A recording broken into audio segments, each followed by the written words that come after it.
Welcome, everybody. It is Fountain Hills, Arizona. It is the Friday before, about 18 hours until Javelina 100. I'm Chris Warden. I'm Andy Jones-Wilkins, and we're thrilled to be here for the pre-race interviews. Chris, how you doing? I feel great, and I love the fact that we're starting off things hot and fast. Yes, indeed. With a guy who, number one, is no stranger to this race.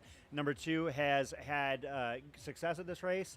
And number three, probably most important of all, going to be vying for the fastest hometown time here at Javelina 100.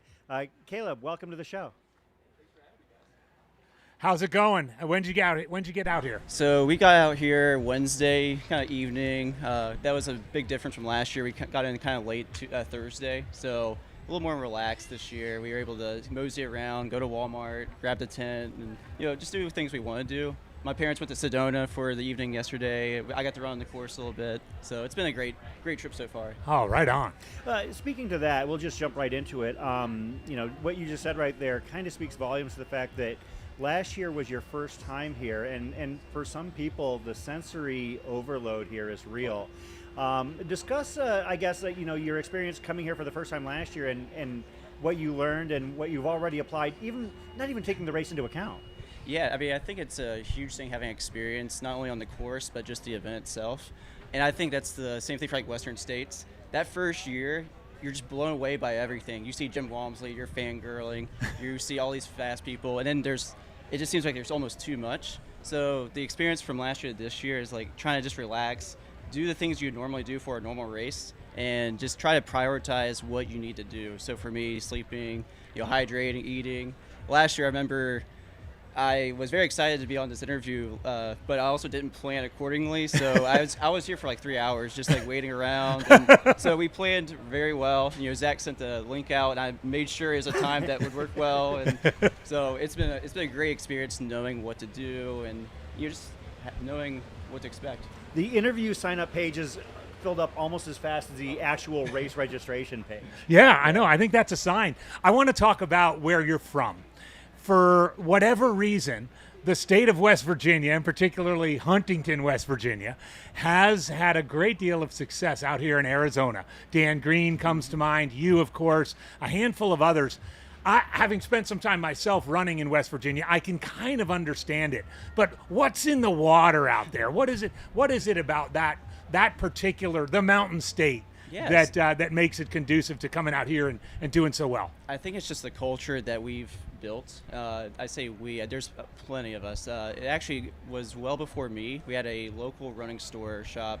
That guy was the first ultra runner I ever knew, and he just seemed like this really cool, just crazy man that did all these 100-milers. And like back in the day, I didn't think that was even possible to do. So he kind of set the standard, and then our group of guys, most of them came from Marshall University, where I coach, have just banded together, and we wanted to get challenged. So we decided to start going out west, Gorge Waterfalls, 100K, Bandera, 100K, all the golden ticket races that Dan's done, Cocodona, and it just seems like it's snowballing, and it's creating a ripple effect amongst even more people who aren't really in our like close-knit group that we call the Bargain Boys. It's really cool to see, and it's not just ultra running. There's marathoners who are kind of coming out of the woodwork.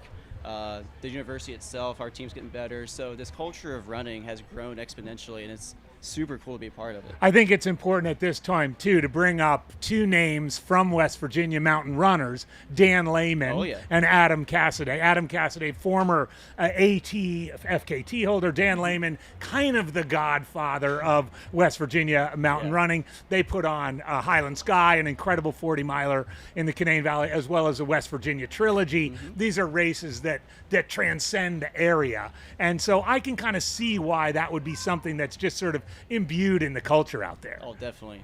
And like where we're from in Huntington, West Virginia, it's not really known as like a outdoorsy place. It's kind of like a Rust Belt college town. So we see Highland Sky as our opportunity to go to the mountains. Right. The trilogy to go to the places that we like love to show off in our state.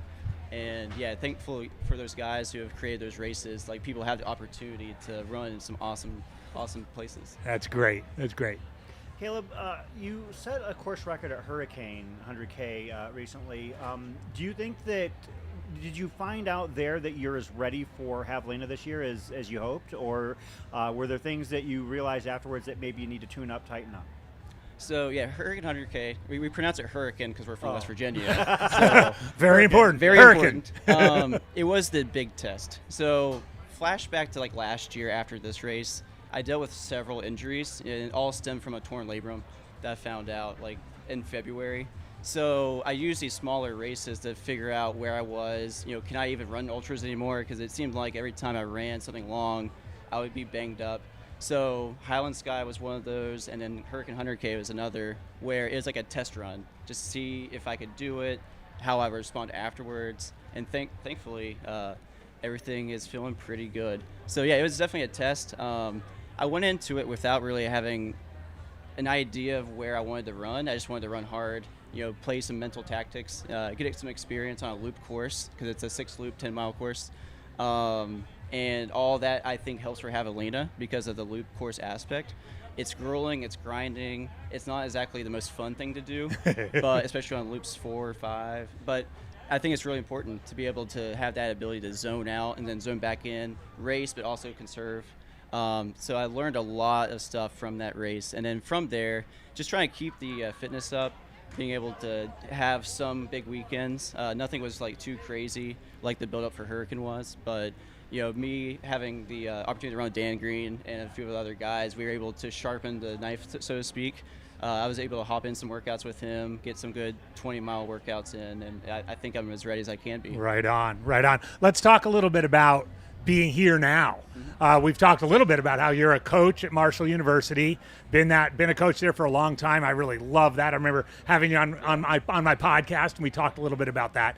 But you've got a team out here supporting you. May not be your normal team because a big race is going on at the same time in West Virginia, the Rim to River 100-miler, really outstanding race, by the way, in West Virginia. If you haven't checked it out, but who's here supporting you, and how's it playing out? Yeah, well, first I want to thank my boss, Coach Roberts. He's the director of track and field and cross country for Marshall, for allowing me to come, because we have our conference championship and the Sun Belt championship next weekend.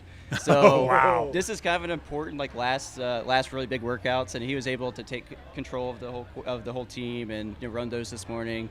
So thankful that he's able to give me the opportunity to run here. But yeah, super blessed to have such a great team, and I feel really blessed to be able to impart some excitement about running after college, whether it be marathons, ultra marathons, and whatnot. So I have Abby Herring, who she's a school record holder for us in the 5,000, 10,000, not the 3K because we broke that last year. But it's just super. I feel super blessed having her, being able to come out from Charlotte just to crew me for a little bit, pace me for 20 miles. I just think it's awesome. And then I have Chris Swan, who is husband of Holly Ann Swan, local legend from Huntington, West Virginia as well. She's in farm school. She has 2 kids, so she's still trying to figure out how running is, staying in her life, but she's doing a great job with that. And I think here next couple of years, she'll probably be here, hopefully sitting in this sitting in that couch. Vying for a golden ticket. But I also have my parents. I have my number 1 crew chief, Lindsay Cook.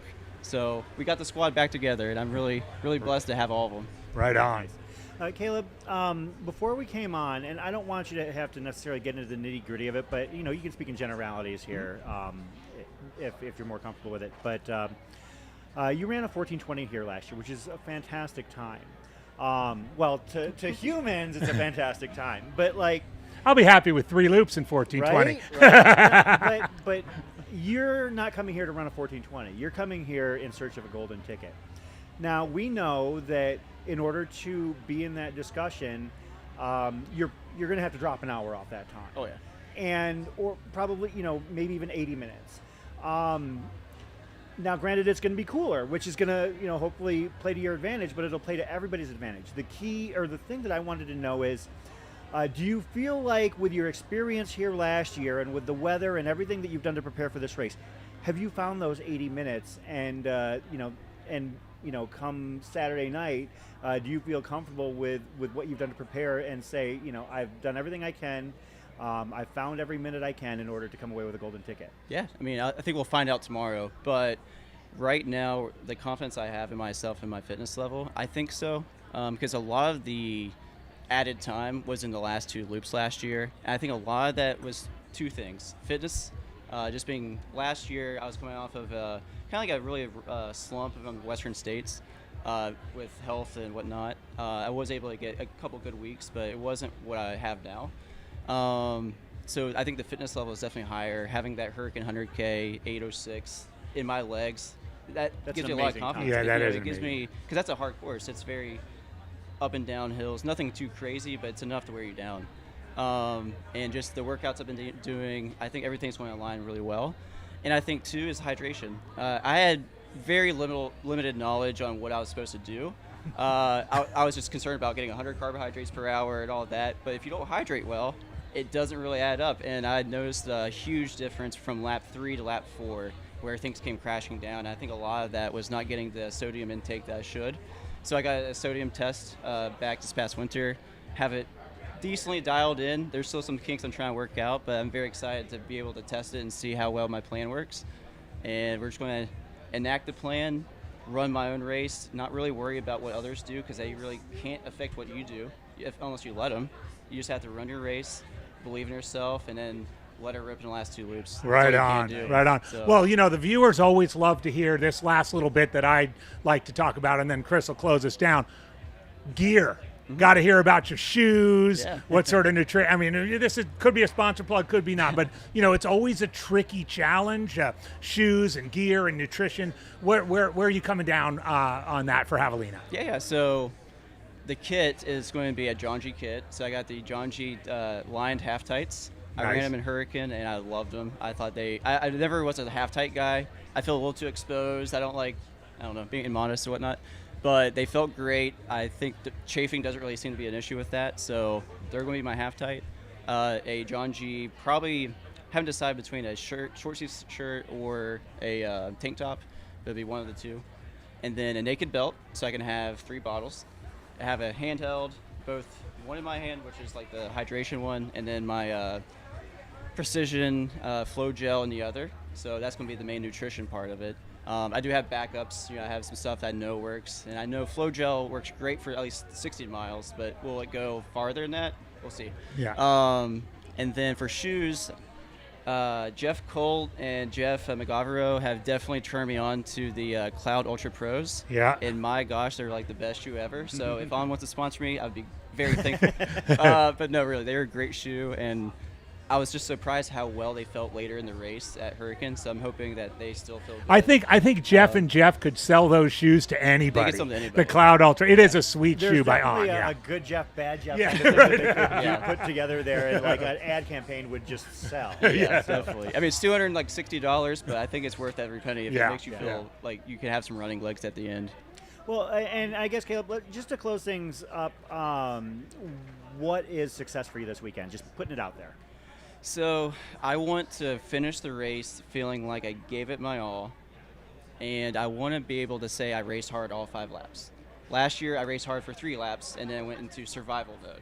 So if I can finish the race feeling like I was still in contention, still trying to catch people in those last 2 laps, I think I'll be pretty happy with it. Obviously, I mean, we all want to win. Like, that's the main goal. But not everybody can win, and especially when you're running against David Roche, Will Murray, and all those other guys. So I just want to race and see what I can do, and hopefully beat Dan Greenstein. That's all I care. Got that in there. So if I heard that correctly, Just kidding. the happy day is 12:58:03, right? Which would be that brings 1 you second under faster. Green's time. Yeah. Caleb Bowen, thank you so much for joining us, and have the best run this weekend. Thank you. I really appreciate you. it. Have a great day out there, Caleb. All right. Take Thank you, care. guys. Dude, that was so much fun. That was Jordan's fun. yapping. Thank you. That was great, Caleb.